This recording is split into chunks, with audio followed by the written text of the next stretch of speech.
हमारा ये ब्रह्मांड अनंत है, कभी न खत्म होने वाला आसमान सचमुच अद्भुत है। ब्रह्मांड, हमारी गैलेक्सी, सौर मंडल, सब कुछ कितना काल्पनिक सा लगता है। काल्पनिक होने के साथ साथ ये सभी चीजें बहुत रहस्यमयी भी हैं। हमारे अंतरिक्ष की सुंदरता को चार चांद लगाते हैं हमारे सौर मंडल में मौजूद 8 ग्रह।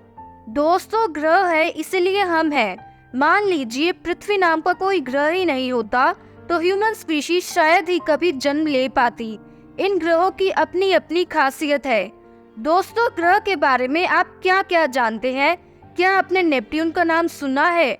आपको बता दें, हमारे सौर मंडल में एक ग्रह है जिसका नाम है नेपट्यून। क्या आपको पता है कि नेपट्यून कैसा दिखाई देता है? अच्छा, नेपट्यून प्लैनेट के राज क्या आप जानते हैं? अगर नहीं तो बिल्कुल चिंता मत कीजिए। आज की इस वीडियो में हम नेपट्यून प्लैनेट की बात करने वाले हैं। ब्लू प्लैनेट के नाम से जाने जाने वाला नेपट्यून काफी मिस्टीरियस प्लैनेट है। वैज्ञानिक लगातार कोशिश कर रहे हैं इस प्लैनेट को बारीकी से समझने के लिए।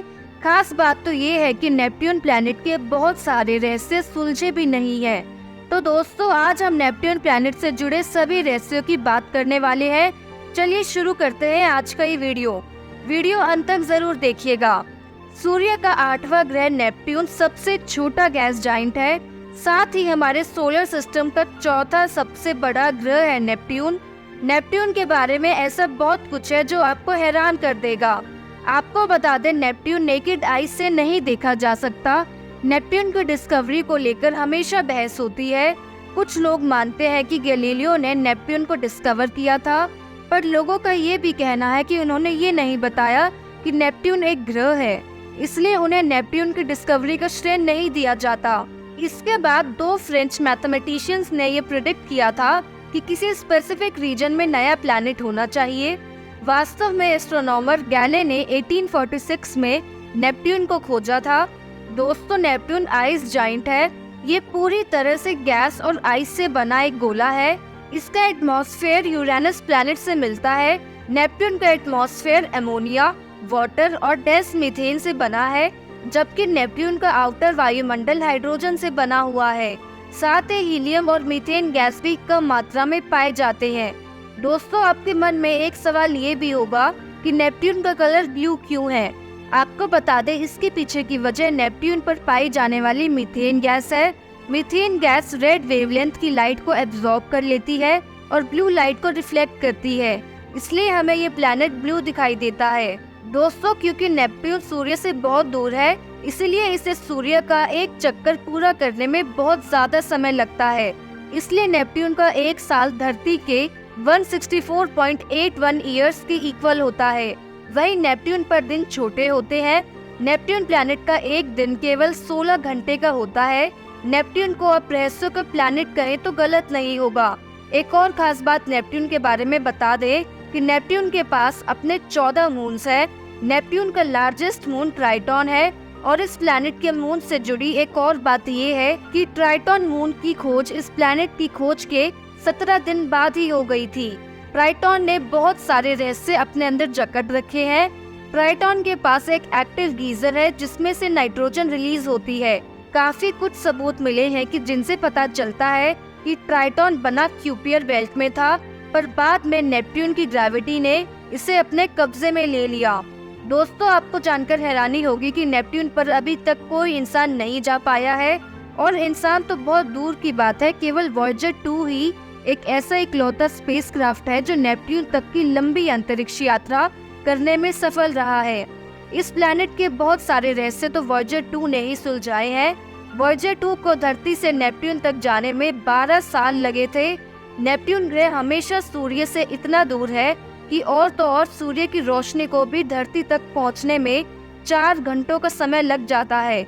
इसकी तुलना आप इस बात से कर सकते हैं कि सूर्य की रोशनी को धरती तक पहुंचने में 8 मिनट और 20 सेकंड का समय लगता है। आपको बता दें कि सूर्य की रोशनी का केवल कुछ प्रतिशत ही नेपट्यून तक पहुंच सकता है। माना जाता है कि यदि आप नेपट्यून के सरफेस पे खड़े हैं तो आपको सेम ग्रेविटेशनल फील्ड का एहसास होगा जो धरती पर होता है। आपको बता दें, नेपट्यून की ग्रेविटेशनल फील्ड अर्थ की सतह पर मौजूद ग्रेविटेशनल फील्ड से केवल 17% ज्यादा है। नेपट्टून हमारे सोलर सिस्टम का ऐसा प्लैनेट है जिसकी ग्रेविटेशनल फील्ड धरती से सबसे ज्यादा है। अगर तापमान की बात करें तो आपको बता दें, नेपट्टून हमारे सोलर सिस्टम का कोल्डेस्ट प्लैनेट है।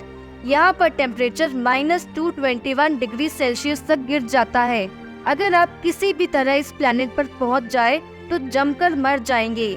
दोस्तों, अगर मैं आपसे पूछूं एक ऐसे प्लैनेट का नाम जिसके पास रिंग्स है, तो आपका क्या जवाब होगा? शायद आप बोलेंगे सैटर्न। पर दोस्तों, आपको बता दें कि नेपट्टून के पास भी अपनी रिंग्स है। नेपट्टून के पास अपनी 5 रिंग्स है। ये रिंग्स बहुत डार्क और फेंट है। इनकी खोज भी 1980 के बाद हुई थी। दोस्तों, नेपट्टून पर तेज हवाएं चलती है। शॉकिंग बात तो ये है कि नासा के अनुसार इस प्लैनेट पर चलने वाली इन हवाओं की गति साउंड की स्पीड से 1.5 गुना ज्यादा भी हो सकती है। एक और अजीब बात जो हमारे सामने आई है वो ये है कि यहाँ पर हवाएं इस ग्रह की रोटेशन से विपरीत दिशा में चलती है। अब ऐसा क्यों है? ये अभी तक एक बड़ा रहस्य बना हुआ है दोस्तों, क्योंकि अभी तक नेपट्टून के अंदर कोई भी नहीं जा पाया है, तो आज तक ये नहीं पता चल पाया है कि नेपट्टून अंदर से कैसा दिखाई देता है। एक और रहस्यमयी बात ये है कि समय के साथ नेपट्टून ठंडा हो रहा है। वैज्ञानिक भी इस बात से परेशान है कि ऐसा कैसे हो सकता है। नेपट्टून नाम इस प्लैनेट को कैसे मिला? नेपट्टून प्लैनेट का नाम रोमन गॉड ऑफ सी के नाम पर रखा गया है। अगर नेपट्टून की वॉल्यूम की बात करें तो आपको बता दें, इसकी वॉल्यूम अर्थ की वॉल्यूम से 57.7 टाइम्स ज्यादा है। यानी नेपट्टून के अंदर आसानी से 57 अर्थ फिट हो सकते हैं। दोस्तों, आपने ग्रेट रेड स्पॉट का नाम तो सुना ही होगा। ये जुपिटर प्लैनेट के वायुमंडल में घूमने वाला एक विशाल तूफान है। पर अब हम बात करने वाले हैं इस ग्रेट डार्क स्पॉट के बारे में। क्या आप जानते हैं कि ग्रेट डार्क स्पॉट आखिर है क्या? आपको बता दें, ग्रेट डार्क स्पॉट की खोज पहली बार वॉयेजर 2 ने की थी। ये नेपट्टून के दक्षिणी वायुमंडल में घूमने वाला एक बड़ा तूफान है। आपको बता दें, इसका आकार धरती के आकार जितना ही है। इस तूफान में चलने वाली हवाओं की गति 1500 माइल्स प्रति घंटा रहती है। अब हैरानी की बात तो ये है कि वॉयेजर 2 के बाद हबल टेलीस्कोप से जब नेपट्टून को देखा गया तो ग्रेट डार्क स्पॉट गायब हो चुका था। इसकी जगह एक नया डार्क स्पॉट नेपट्टून पर दिखाई दिया। ये नेपट्टून के उत्तरी वायुमंडल में था। ये सब इतना रहस्यमयी है कि इसे जानने के बाद वैज्ञानिकों के भी पसीने छूटने लगे थे। दोस्तों, अब हम बात करते हैं नेपट्टून कितने साल पुराना है। आपको बता दें, जब बाकी सोलर सिस्टम बना तब नेपट्टून भी बना था। हम कह सकते हैं कि नेपट्टून 4.6 बिलियन साल पुराना है। दोस्तों, अभी भी नेपट्टून हमारे सौर मंडल के सबसे कम जाने जाने वाला ग्रह है। दोस्तों, आज हमने नेपट्टून प्लैनेट के बारे में बहुत कुछ जाना है। ये प्लैनेट सचमुच किसी अजूबे से कम नहीं है। इसके बहुत सारे राज हैं जो अभी तक सुलझाए नहीं सुलझे हैं। दोस्तों, हमारे चैनल पर आपको अंतरिक्ष से जुड़ी और बाकी ग्रह से संबंधित बहुत सारी वीडियोस देखने को मिल जाएंगी। उन्हें देखना ना भूलें। यदि आपको ये वीडियो अच्छी लगा हो तो लाइक करना ना भूलें और ऐसे ही और इन्फॉर्मेटिव वीडियोस देखने के लिए सब्सक्राइब करें हमारे चैनल। और अब हम मिलते हैं अपने नेक्स्ट वीडियो में।